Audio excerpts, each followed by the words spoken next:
सादर और जय श्री कृष्ण साथियों, कैसे हैं आप सब। भगवान श्री हरि विष्णु की कृपा आप पर व आपके परिवारजनों पर सदैव बनी रहे, इसी कामना के साथ एक बार फिर से आप सबका स्वागत है, अभिनंदन है आपके अपने यूट्यूब चैनल में। साथियों, आज की वीडियो में हम आपके लिए लेकर आए हैं अमल की एकादशी की 2 व्रत कथाएं। अमल की एकादशी के दिन भगवान श्री हरि विष्णु के साथ आंवले के पेड़ के पूजन का भी विधान है। कहते हैं कि इस दिन व्रत रखने वाले व्यक्तियों को पापों से मुक्ति मिलती है और साथ ही साथ मोक्ष की प्राप्ति होती है। फाल्गुन माह के शुक्ल पक्ष की एकादशी को अमल की एकादशी एवं आंवला एकादशी कहा जाता है। कई जगह इसे रंगभरी ग्यारस के नाम से भी जाना जाता है। इस दिन भगवान श्री हरि विष्णु को प्रसन्न रखने के लिए व्रत रखने की परंपरा है।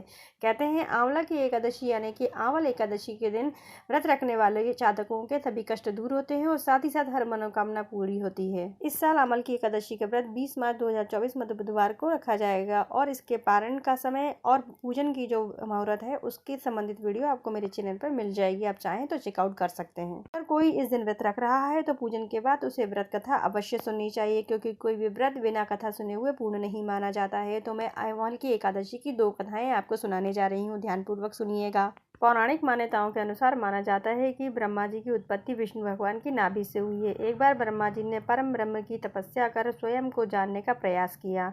तपस्या से प्रसन्न होकर भगवान विष्णु ने ब्रह्मा जी को दर्शन दिए। उन्हें देखते ही ब्रह्मा जी के आंखों से आंसुओं की धाराएं बहने लगी। मान्यता है कि ब्रह्मा जी के आंसू जब श्री हरि विष्णु के चरणों पर गिरे तो वे आंसू आंवले के पेड़ में बदल गए। तब श्री हरि विष्णु ने कहा कि आज से ये वृक्ष और उसका फल मुझे बेहद प्रिय होगा, और जो भक्त आंवला एकादशी के दिन इस वृक्ष की पूजा करेगा और आंवला मुझे चढ़ाएगा तो उसे मोक्ष की प्राप्ति होगी। धार्मिक मान्यताओं के अनुसार ये मैंने आपको आंवला एकादशी की एक कथा सुनाई। अब आप अगली कथा सुन लीजिए। वैदिश नाम का एक नगर था। उस नगर में ब्राह्मण, क्षत्रिय, वैश्य और शूद्र रहते थे। वहाँ रहने वाले सभी नगरवासी विष्णु भक्त थे। वहाँ कोई भी नास्तिक नहीं था। वहाँ के राजा का नाम जयद्रथ था।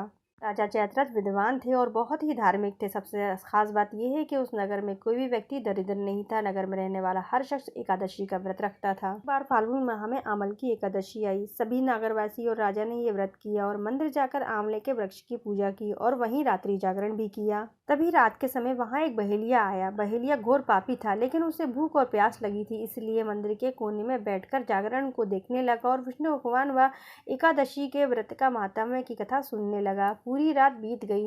नगरवासियों के साथ बहेलिया भी पूरी रात जागता रहा।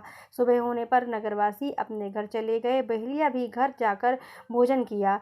कुछ समय के बाद ही बहेलिया की मौत हो गई, लेकिन उसने अमल की एकादशी की व्रत कथा सुनी थी और जागरण भी किया था, इसलिए वह राजा विदुरथ के घर में जन्म लिया। राजा ने उसका नाम वसुरथ रखा। बड़ा होकर वह नगर का राजा बना। एक दिन वह शिकार के लिए निकला, लेकिन बीच में ही वह मार्ग भटक गया। रास्ता भूल जाने के कारण वह एक पेड़ के नीचे सो गया। कुछ ही देर में थकान के कारण उसकी आंख लग गई। थोड़ी देर बाद ही वहाँ मनुष्य आ गए और राजा को अकेला देखकर उसे मारने की योजना बनाने लगे। उन्होंने कहा कि इसी राजा के कारण हमें देश निकाला दिया गया है, इसीलिए हमें इसे मार देना चाहिए। इस बात से अनजान राजा सोता रहा। मलेच्छों ने राजा पर हथियार फेंकना शुरू किए, लेकिन उनके अस्त्र शस्त्र राजा पर फूल बनकर गिरने लगे। कुछ देर बाद सभी मलेच्छ जमीन पर मृत पड़े थे। राजा की जमीन खुली तो उन्होंने देखा कि कुछ लोग जमीन पर मृत पड़े हुए हैं। राजा ये समझ गया कि ये सभी उसे मारने के लिए आए थे, लेकिन किसी ने उन्हें ही मौत की नींद सुला दिया है। ये देखकर राजा ने कहा कि जंगल में ऐसा कौन है जिसने उनकी जान बचाई है। तभी आकाशवाणी हुई कि हे राजन, भगवान विष्णु ने तुम्हारी जान बचाई है। तुमने पिछले जन्म में अमल की एकादशी की कथा सुनी थी और उसी का फल ये है कि आज तुम शत्रुओं से घिरे होने के बावजूद भी जीवित हो। राजा अपने नगर लौटा और सुखपूर्वक राज करने लगा और धर्म कार्य करने लगा। महर्षि वशिष्ठ बोले कि हे राजन, यह अमल की एकादशी की व्रत कथा का प्रभाव है। जो मनुष्य इस अमल की एकादशी का व्रत करते हैं वे प्रत्येक कार्य में सफल होते हैं और अंत में विष्णु लोक को जाते हैं। जय श्री हरि विष्णु।